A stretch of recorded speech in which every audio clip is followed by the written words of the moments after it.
Почитувани гледачи, вие сте со телевизија Нова. Гостин во нашето студио е поранешниот министер за транспорт и врски Милена Киески. Добре дојдовте во телевизија Нова. Добре најдов. Слушнавме низа обвинувања за вас во последните неколку дена, токму од првиот човек на Космос, Фијат Цановски. Тупети низа критики и обвинувања за вас. Каков е вашиот став?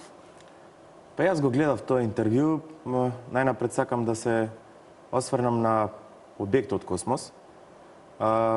Треба да сватат луѓето дека без разлика дали се работи за отстапување од 1,5 метра, од 2 метра, 3 метра и така натаму, дивоградба е дивоградба.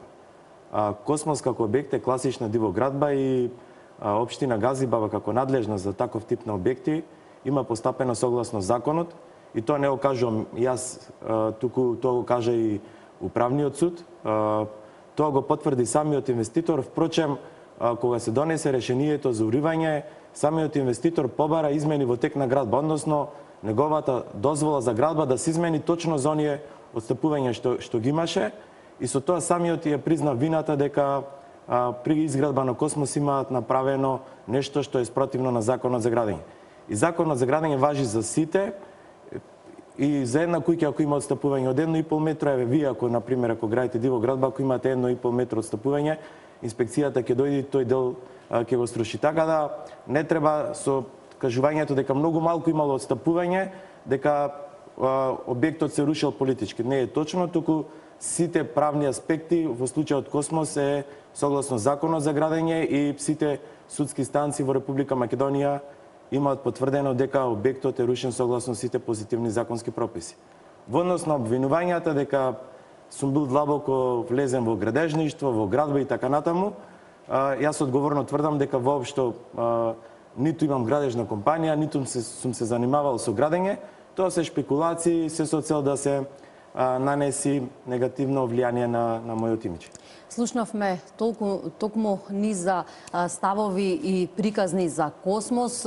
Со тоа се навестува дека можеби токму и овој случај Космос ќе биде еден од следните предмети на Катица Јанева и на специјалното јавно обвинителство.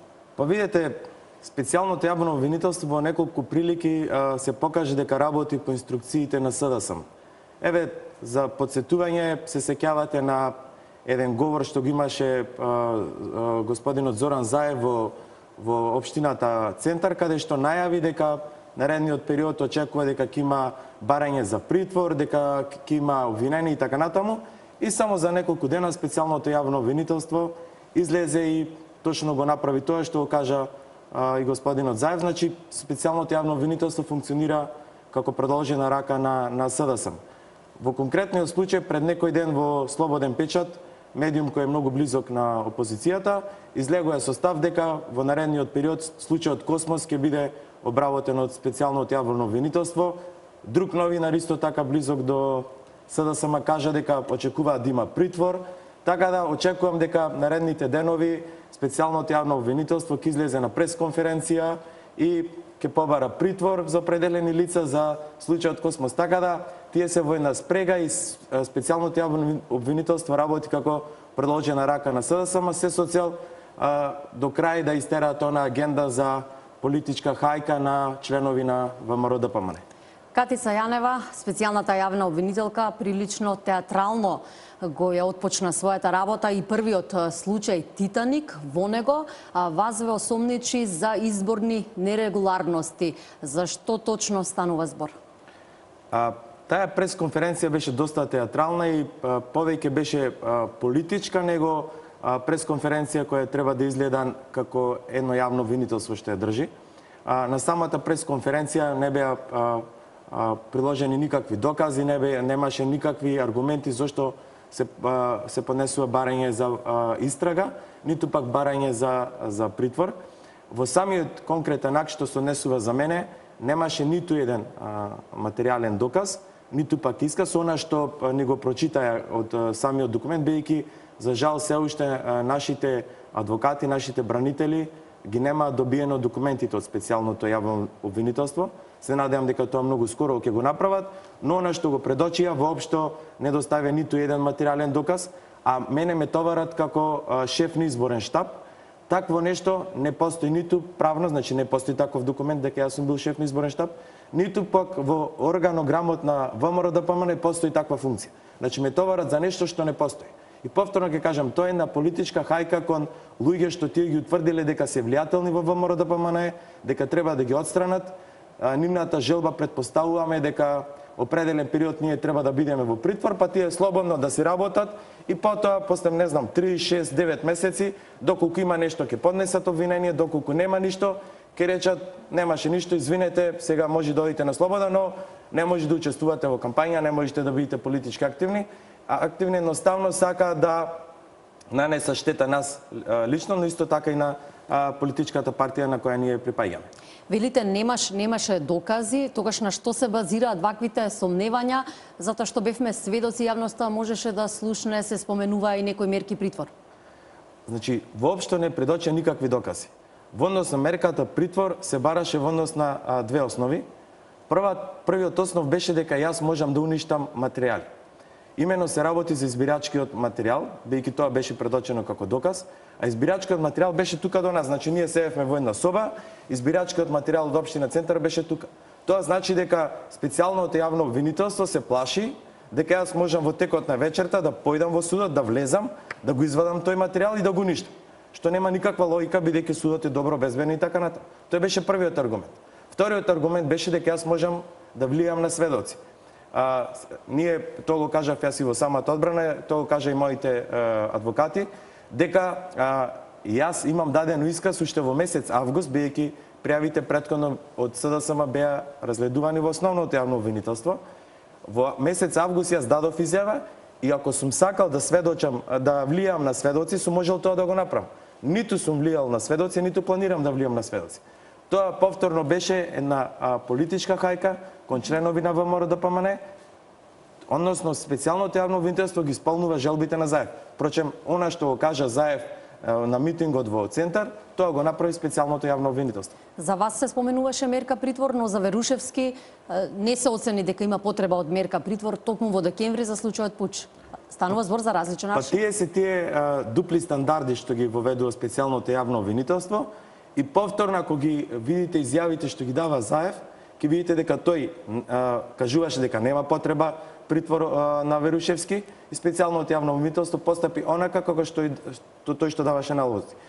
Исто така доста колумни од опозиционери како Фрчковски ќе видите дека тоа беа неговите аргументи. Како ги коментирате настапите на некои опозицијски медиуми? Велите дека тие го навестуваат тоа што ќе се случува, не само медиумите, туку и лидерот Заев. Прочитавме и различни колумни од многу новинари токму на овие теми.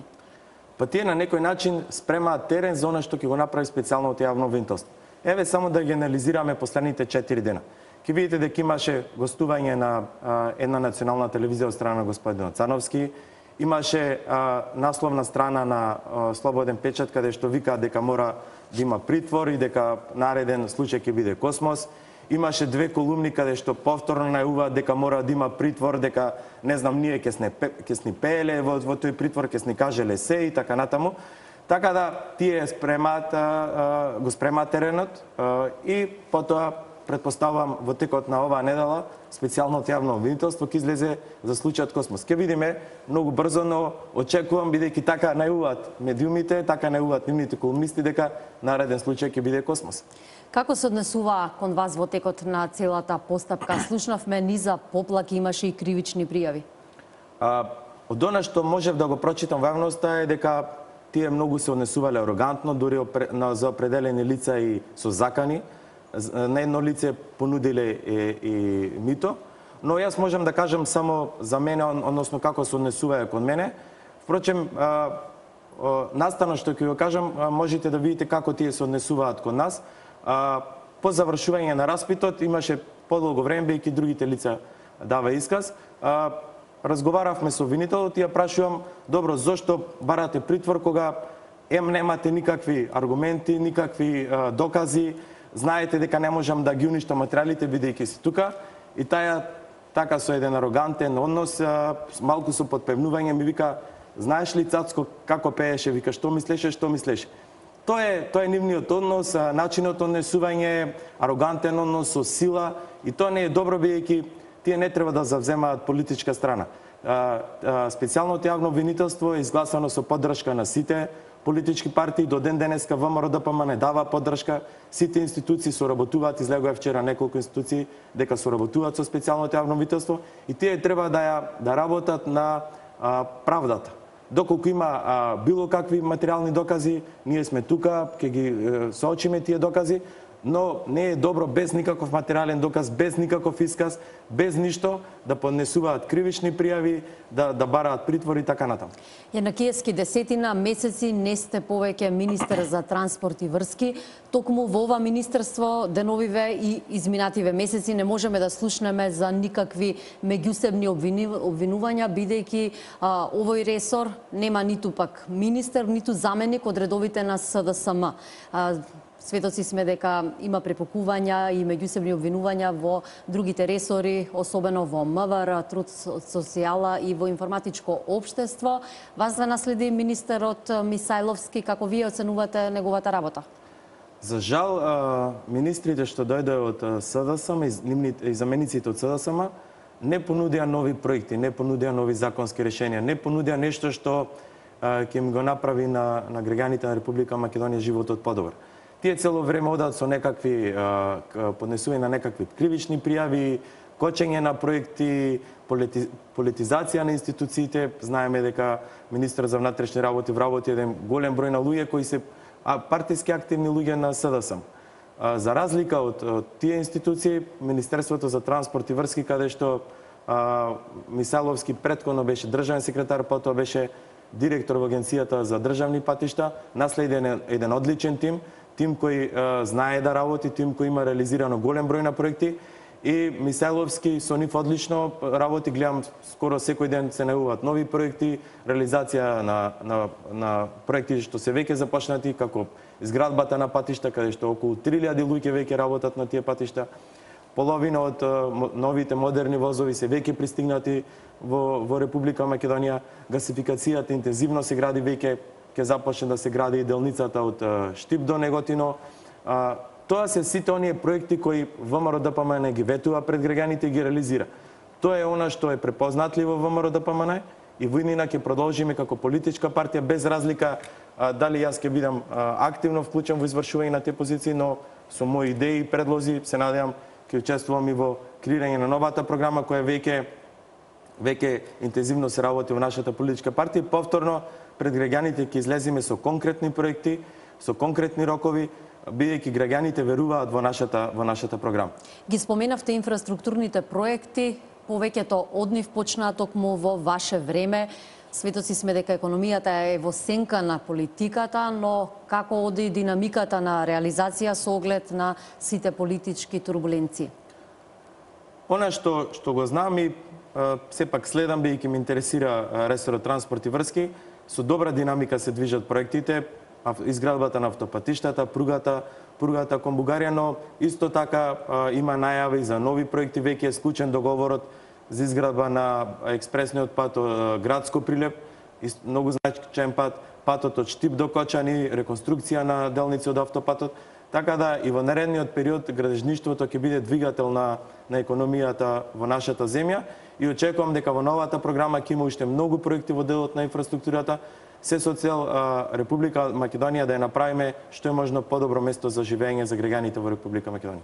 Ви благодарам што бевте дел од телевизија Нова по подолг период. Ве немаше во јавноста, па граѓаните можеа да слушнат повеќе информации и детали токму и за случајот Титаник, за однесувањето, но и за сите политички случувања поврзани со работата на специјалното јавно обвинителство. Благодарам и на вас на поканата. Почитувани гледачи, останете со телевизија Нова. Тука го завршуваме разговорот со поранешниот министер за транспорт и врски Мила Јанакиевски.